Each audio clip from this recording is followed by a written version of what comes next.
it's Paul Macetta. Welcome back. And so continuing on the topic of Stealth NLP. If you don't know what Stealth NLP is, go ahead and go back to the first video on the topic where I share what it's about, or you could just click the link below this video and go to the website, learn more about Stealth NLP and how you can use it to influence and persuade other people. Today's video, we're going to talk about directing the subconscious mind of another person. Now, there are many different ways to do this. A lot of it has to do with hypnotic language, which is a completely separate set of videos. But in this context, we're going to talk about how to do it using NLP and kind of one of the key principles that you need to pay attention to when doing it.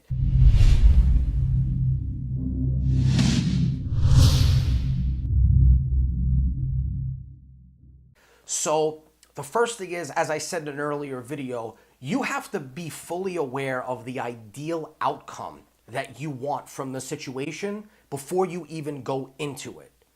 Okay, I also told you the cold, harsh reality that most masters of communication are born. They are born with natural persuasion abilities. They're naturally charismatic. They know how to walk into a room and own it. They understand people's feelings. They know how to piece sentences together.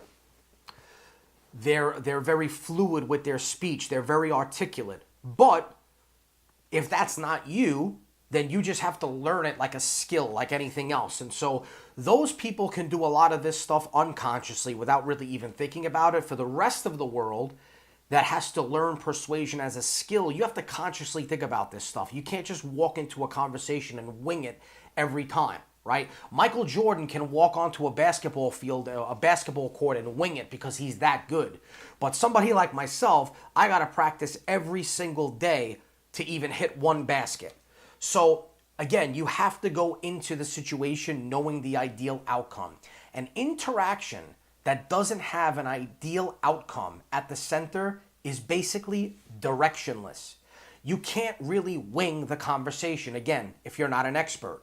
Either you, the speaker, take control of it, or the other person is going to take control of it, since you play both the roles of the speaker and the subject. So, is it possible to control a person's immediate perception of linguistic input? And the answer is yes, absolutely.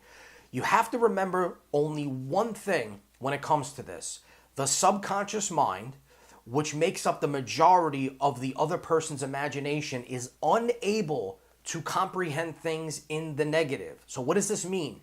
It means that the subconscious can only fully operationalize a concept, belief, idea, or value in its affirmative and actionable form.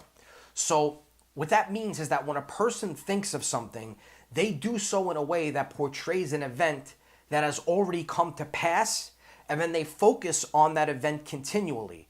So when a person says, I don't want to be late, they're actually over-focused on the state of being late instead of the ways that they can avoid being late. So a single statement doesn't necessarily lead to a series of logical thoughts or ideas. As someone using Stealth NLP, you have to provide the fuel or the raw material so that the other person can imagine fully what the message is all about.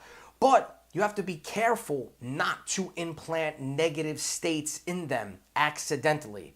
So where we go from here is how a person's memories influence their perception. A person's memories actually determine how they act and decide in most situations. So if your subject, or if your message, I should say, triggers an old memory of a negative event within your subject, they are most likely gonna reject it. The only way to solve this problem is to draw out the memory and dissect it so you can dissociate your idea from the subject's memory. Since memory and acquisition of new knowledge is centrifugal, you have to create a slight centripetal movement so that the idea will remain independent of your subject's negative memory or memories. If you can show your subject that your idea does not have direct equivalence with their memories, you automatically increase your persuasive power.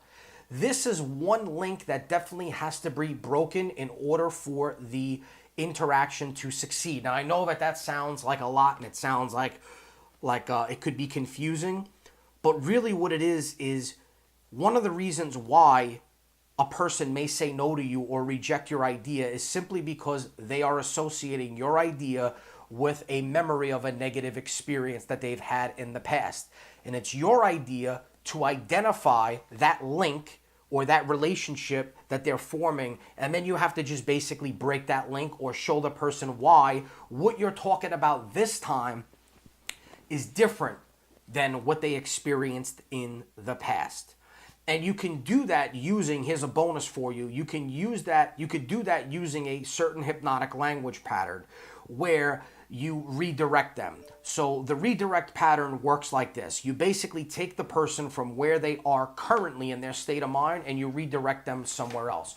So if the person is maybe associating, say you're trying to sell them a car, and they're associating the whole process of the sale of the car with what happened to them the last time they tried to buy a car, where they overpaid for something, you could explain to them that the issue is not the price of the car itself, but the fact that you overpaid for your last car. Let me take out the computer here and go down the entire list of everything that this car has and how much it costs, so you could see that you're not paying 1 red cent over the sticker price.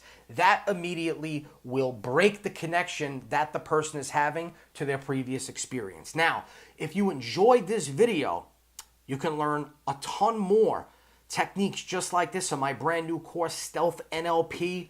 You can learn more about it by clicking the link below this video. It'll take you to the website. You'll learn everything you need to know about it. If you enjoyed this video, go ahead and give it a thumbs up, leave a comment, and make sure you subscribe.